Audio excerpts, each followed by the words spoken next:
găsesc păsări din zonă de aici? Da, din Bătrânați.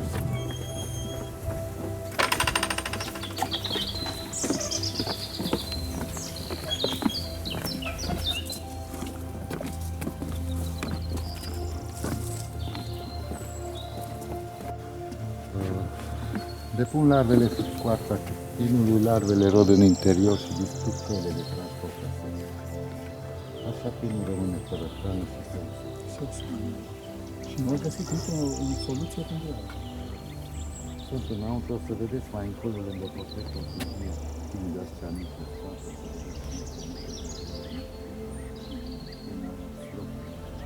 Nu, larvele. Larvele. E larve. Care este vegetația și noi acum. Noi suntem, adică sub noi este lac. Aici? Sub noi? Da.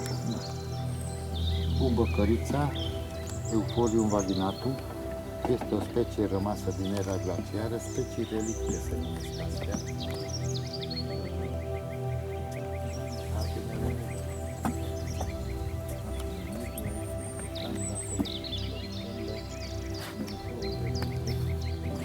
Tehnică la asta. Boabele sunt mai micuțe, într-adevăr, dar sunt mai Dar uite aici, mai crezi sau cum e? Podurile astea.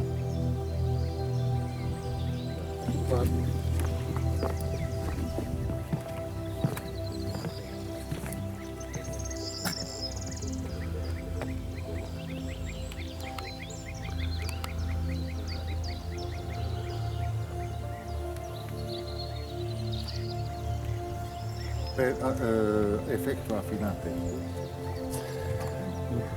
2-3 pare îmbunătățește vederea.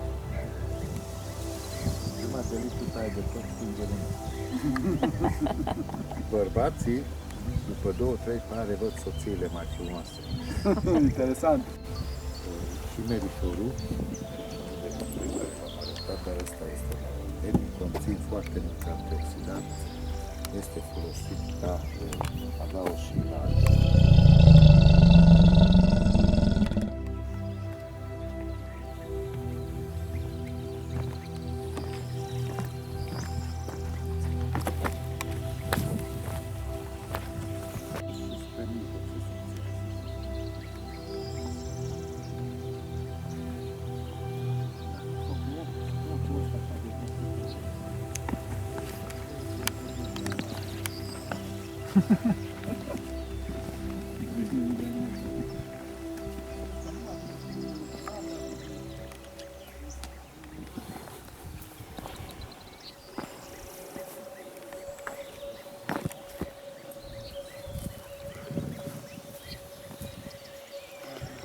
Da.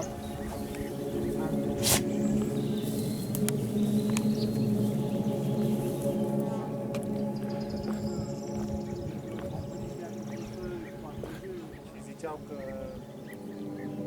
secretul ar fi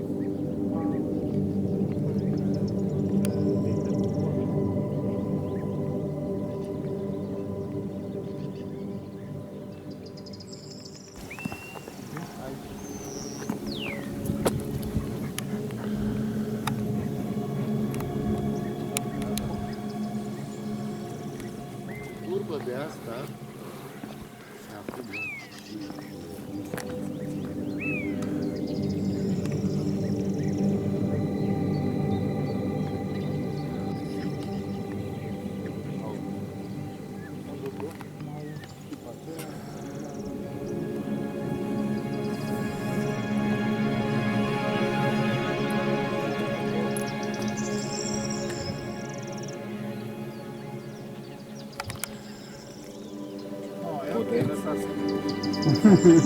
de teme să nu...